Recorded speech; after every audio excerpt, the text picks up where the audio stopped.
નમસ્કાર, weather analysis સાથે હું છું પાયલ અને ગુજરાતમાં વરસાદનો રાઉન્ડ ગઈકાલે અનેક વિસ્તારોમાં ભારે પવન સાથે વરસાદ પડ્યો। સિસ્ટમ ખૂબ મજબૂત છે, જે તમને અહીંયા દેખાતી પણ હશે।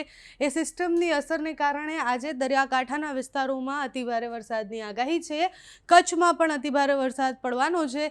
સિસ્ટમ એ 2 દિવસ સુધી એટલે આજ અને કાલ સુધી આગામી 48 કલાક સુધી સક્રિય રહેશે અને એની અસરો ગુજરાતના મોટાભાગના વિસ્તારોમાં થાય તેવી સંભાવના છે। પહેલાં આપણે જોઈએ કે આજના દિવસમાં કયા કયા વિસ્તારો એવા છે કે જ્યાં વરસાદની આગાહી છે। એટલે તમે જુઓ કે આ દરિયાકાંઠાનો આખો પટ્ટો છે, ત્યાં વરસાદ પડશે। સિસ્ટમની અસરને કારણે જૂનાગઢથી લઈને સૌરાષ્ટ્રથી લઈને અમદાવાદ, ઉત્તર ગુજરાત સુધી વરસાદ પડવાની સંભાવના છે। કચ્છમાં પણ વરસાદ પડશે। સાંજ સુધીમાં એ સ્થિતિ બદલાઈ જશે।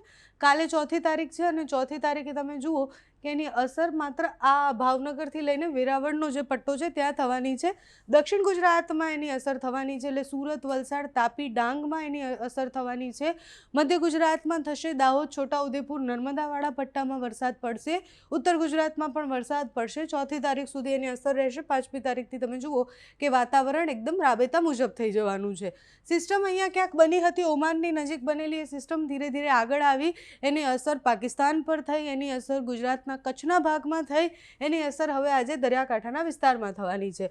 પણ સિસ્ટમ ભયંકર મજબૂત છે, એટલે એની અસરો પણ એટલી વધારે રહેવાની છે, કારણ કે એ સિસ્ટમને કારણે આખું સૌરાષ્ટ્ર ચપેટામાં આવે એટલી મોટી એ સિસ્ટમ છે। સિસ્ટમ ધીરે ધીરે આગળ તો વધી રહી છે, પણ એની અસરો જે છે, એટલે એકવાર સિસ્ટમ પસાર થઈ ગઈ, એ ટ્રફ પસાર થઈ ગયો, એના પછી જે ભેજવાળા વાદળો હોય એ ભેજવાળા વાદળોને કારણે પણ વરસાદ પડે અને 5મી તારીખની આસપાસ એ છૂટાછવાયા વરસાદની આગાહી કરવામાં આવી છે। એપ્રિલ મહિનાનો આ પહેલો વરસાદ છે, પણ એના પછી પણ એપ્રિલ એન્ડમાં વરસાદ પડવાનો છે। હવામાન વિભાગ, હવામાન નિષ્ણાંતની આપણે આગાહીઓ જોઈએ તો એમનું કહેવું છે કે એપ્રિલના એન્ડમાં પણ એક સિસ્ટમ બની રહી છે। અત્યારે અલગ અલગ સિસ્ટમો કેમ બની રહી છે, એનું કારણ છે કે અરબી સમુદ્ર પણ એક્ટિવ છે અને આ બાજુ બંગાળની ખાડી પણ એટલી એક્ટિવ છે। એટલે જ્યારે બંગાળની ખાડી અને અરબી સમુદ્ર બંને એક્ટિવ હોય, અહીંયા પણ એક સિસ્ટમો બનતી દેખાશે। એની અસરને કારણે દક્ષિણ ભારતમાં બધી જ જગ્યાએ વરસાદ પડી રહ્યો છે। ઉપરના પ્રદેશો તમે જુઓ કે લેહ, લદ્દાખ અને એ બધા જ પ્રદેશોમાં હિમવર્ષા થઈ રહી છે। એટલે ઉપર મનાલી, લેહ, લદ્દાખવાળા પ્રદેશમાં બધે હિમવર્ષા થઈ રહી છે, નીચે વરસાદ પડી રહ્યો છે। આ બાજુથી સિસ્ટમ અરબી સમુદ્રમાં એક પછી એક બને છે અને વેસ્ટર્ન ડિસ્ટર્બન્સ સિસ્ટમો જે બને છે એની અસરને કારણે ગુજરાતમાં અત્યારે વરસાદ પડી રહ્યો છે। આગામી મે મહિનામાં પણ સિસ્ટમો બનવાની સંભાવના છે। આ 2 મહિના એટલે ઉનાળાના આ 2 મહિનામાં અલગ અલગ સિસ્ટમો બનતી રહેશે। મેમાં વાવાઝોડું સક્રિય થાય એવી આગાહી પણ કરવામાં આવી છે। અત્યારે તો જે સિસ્ટમ છે એની અસરને કારણે સૌરાષ્ટ્રના મોટાભાગના વિસ્તારોમાં વરસાદ પડવાનો છે।